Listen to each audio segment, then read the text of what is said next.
Vítam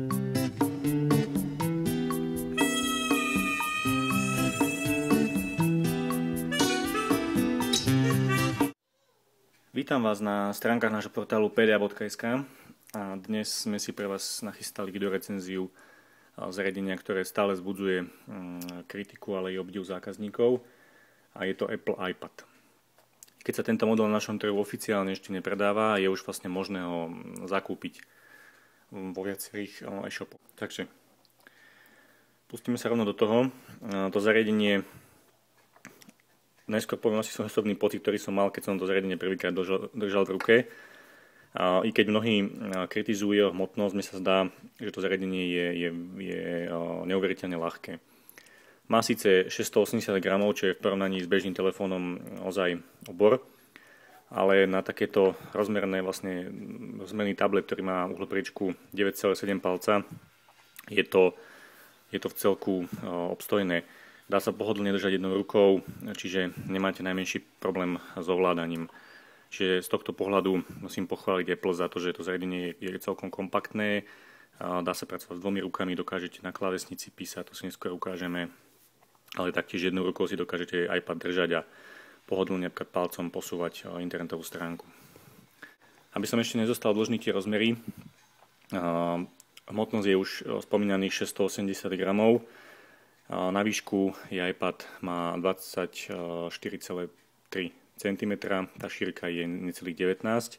Hrúbka toho zariadenia, vidíte, že je skutočne veľmi tenučký, tak tá je 1,3 cm. Predná stena vlastne tá je vyplnená displejom, ako sme u Apple zvyknutí, ako vlastne používa iPhone, není to žiadny plast, ale je to sklo. Zadná stena to je hliník s logom Apple, v podstate je rovnaký materiál, ako používajú na MacBookoch, alebo ako napríklad majú posledné dve generácie iMacov. My sme testovali 64 GB verziu bez existencie 3G modelu. To znamená, že to internetové pripojenie je čisto závislé od Wi-Fi. Vidíte, tá spodná hrana ešte potom ponúka vstup na konektor, výstup na reproduktor, klasické ovládacie tlačidlo, námes Apple iPhone. Ľavá strana, tá je vlastne to je čistá hrana. Tá vrchná ukrýva tlačidlo na zapnutie, vypnutie displeja, ale taktiež celého systému. 3,5 mm audiokonektor a ovládanie hlasitosti na pravej strane, a potom je tu zámok rotácie displeja. Pokiaľ nechcete, aby sa vám displej automaticky otáčal, tak si ho môžete zamknúť. Ten systém sa vlastne natáča aj v takomto pohľade.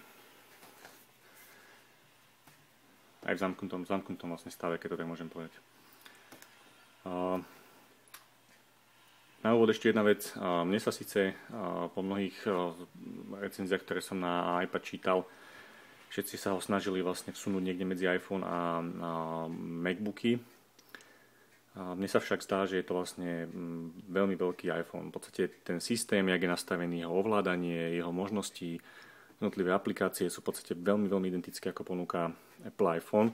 Čiže z tohto pohľadu mám stále silný pocit, že je to vlastne iPhone, ktorý trošku narastol. Inak tá uhlopriečka 9,7 palcová ponúka rozlíšenie 768 na 1024 pixelov, čo vlastne je hustota 132 pixelov na jeden palec. Procesor je taký istý, ako má iPhone, to znamená Apple A4, taktovaný na hodnotu 1 GHz. Okrem 64 GB pamäte je možné samozrejme mať dva nižšie modely, 32 a 16 GB. Čo sa týka samotného zariadenia, skúšal som vlastne, prvý test bol výdrž batérie. Tu sa domnievam, že tá hodnota, ktorú uvádza výrobca na svojich stránkach, to znamená pri zapnutom Wi-Fi dokážete surfovať 10 hodín, že môže byť ľahko splniteľná. Z môjho pohľadu je iPad využiteľný na tri základné veci. Sú to multimédia, internetový prehliadač a elektronické knižky. My začneme tým internetovým prehliadačom, čo je vlastne verzia Safari, ktorú používa taktiež macOS alebo aj iPhone. Je to veľmi, veľmi podarený prehliadač. Pokiaľ ste s ním mali skúsenosť z iPhoneu, tak viete, čo od neho očakávať. To dotykové ovládanie je absolútne prirodzené. Podporuje multitasking, to znamená, vy si môžete tie stránky pohodlne zväčšovať, taktiež na dvojklik. Otočením iPadu funguje rotácia, čiže pokiaľ by ste napríklad chceli zdávať stránku, tak sa vám zobrazí veľmi veľká klávesnica, tá sa zase pri rotácii na výšku v podstate zmenší.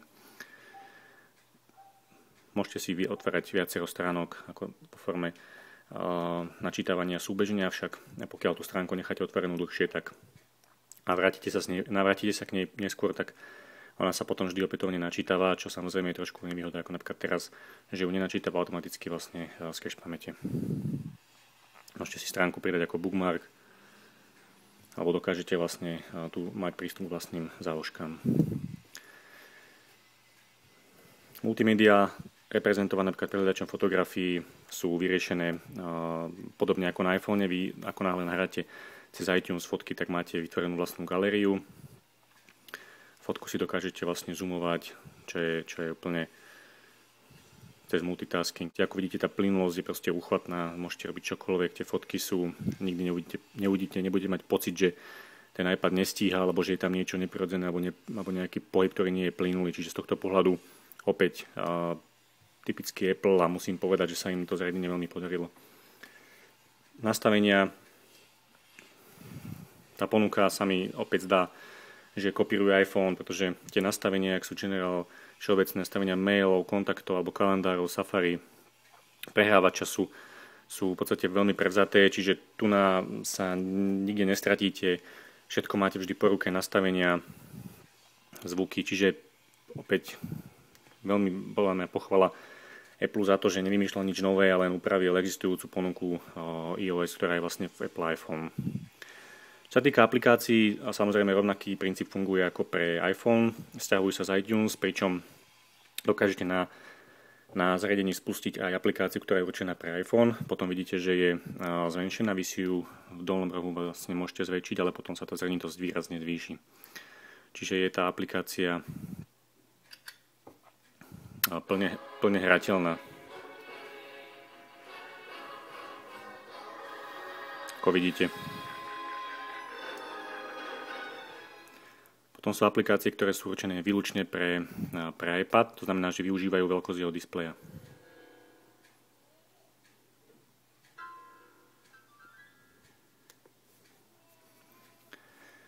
Aby som nezabudol, čítačka elektronických kníh, to je opäť veľmi efektne urobená aplikácia, kde už len to listovanie stránkami je snaha o takú realistickú napodobeninu. Dokážete si napríklad stránky posúvať takýmto kurzorom, dokážete si vytvoriť záložku, dokážete si vyhľadať v tej knižke, dokážete si zmeniť font, alebo extra vlastne úprava jasu len alebo návrat vlastne do knižnice podľa autorov, kategórií, čiže máte to tu členené, ten iBook je podľa mňa veľmi, veľmi dobrá aplikácia, aj keď ja osobne skôr holdujem papierovým knihám, pokiaľ máte radi knižky a nevadí vám tá elektronická podoba, tak je to výborná vec. Taktiež úplne naľavo je vlastne vyhľadávanie, to znamená, keď posuniete tú obrazovku doľava, tak môžete si nechať vyhľadať, či to je opäť identické ako ponúka iPhone. Kalendár, kontakty, tu myslím, že nie je niečo predstavovať. V podstate tu je to opäť kopia iPhoneu, podľa mňa veľmi podarená. Ja som nemal za celý čas najmenší problém, to zariadenie nezamrzá, je plynulé, je rýchle, ponúka prístup k e-mailom, môžete pohodlne surfovať počas večerov.